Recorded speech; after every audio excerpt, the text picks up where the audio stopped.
नमस्कार दोस्तों। ई क्लस्टर अंकुर चैनल पे आपका एक बार फिर से स्वागत है।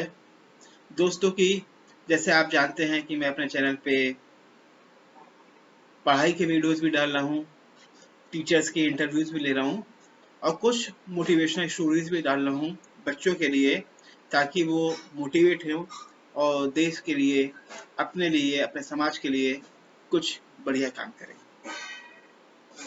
दोस्तों, आज हम बात करेंगे ईश्वर चंद्र विद्यासागर जी की।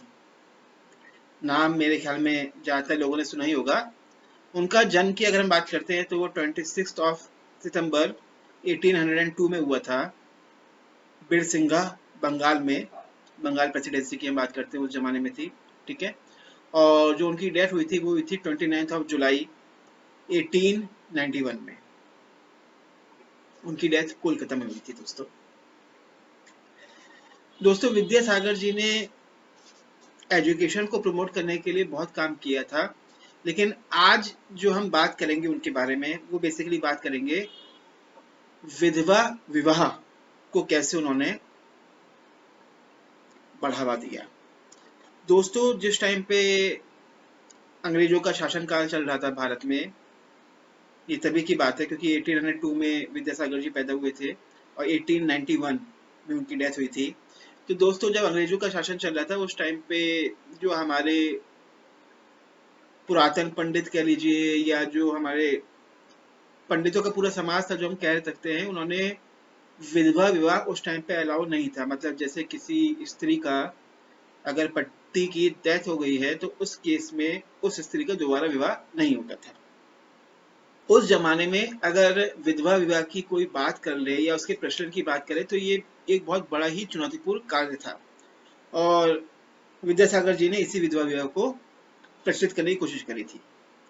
अब आप देखिए कि उसके लिए विद्यासागर जी ने क्या किया था। अगर हम बात करते हैं तो इसी तैयारी करने के लिए उन्होंने संपूर्ण धर्म शास्त्रों का गहन अध्ययन किया, मनन किया तथा पाया कि विधवा विवाह पूर्णतः धर्म सम्मत है। मतलब अगर हम धर्म ग्रंथों की बात करें तो उन्होंने सारे ग्रंथों का मनन किया, चिंतन किया, उसको पूरा डिटेल एनालिसिस करी, उसकी पढ़ाई करी और वहां से पाया कि जितने भी धर्म ग्रंथ है उसमें विधवा विवाह अलाउ है और वो धर्म सम्मत है।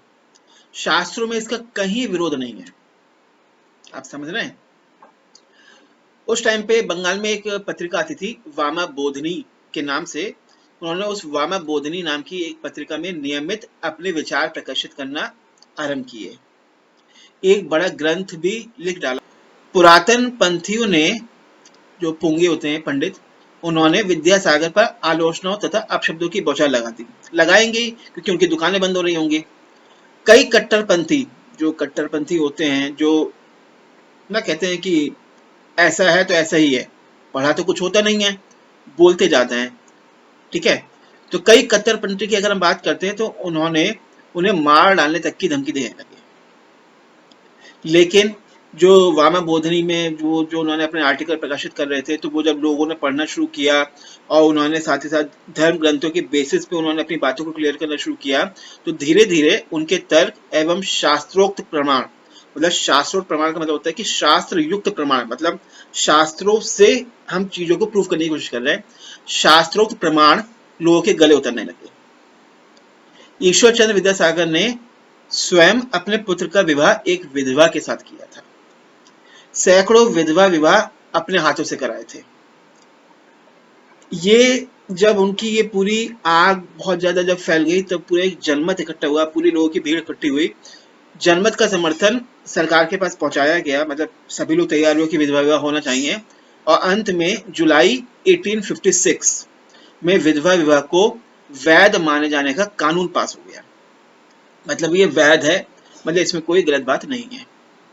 इसी तरह उन्होंने बहुविवाह के खिलाफ भी आंदोलन चलाया कि कोई पर्टिकुलर जो पर्सन है वो मल्टीपल मैरिजेस कर रहा है, तो उसके खिलाफ भी आंदोलन चलाया कि ये मल्टीपल मैरिजेस लोगों को नहीं करनी चाहिए। यद्यपि वे अपने जीवन काल में कानून नहीं बनवा पाए, पर आंदोलन की गति देने में सफल हुए।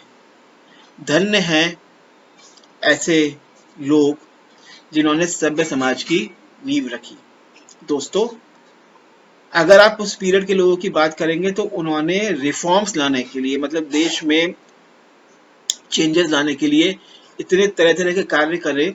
लेकिन आज के टाइम पे अगर हम बात करते हैं तो नॉर्मली ना तो हम अपने धर्म ग्रंथों को पढ़ते हैं, हम नहीं पढ़ते, और बातें जितनी भी हम करेंगे वो जितने भी आपके पास एक्स्ट्रा सोशल नेटवर्किंग सोर्सेज है उसमें लिखी हुई बातों पे बात करने लग जाएंगे। तो मेरी रिक्वेस्ट है कि जब आप चीजें पढ़ेंगे तभी आपको आंसर्स भी मिलेंगे। धन्यवाद दोस्तों।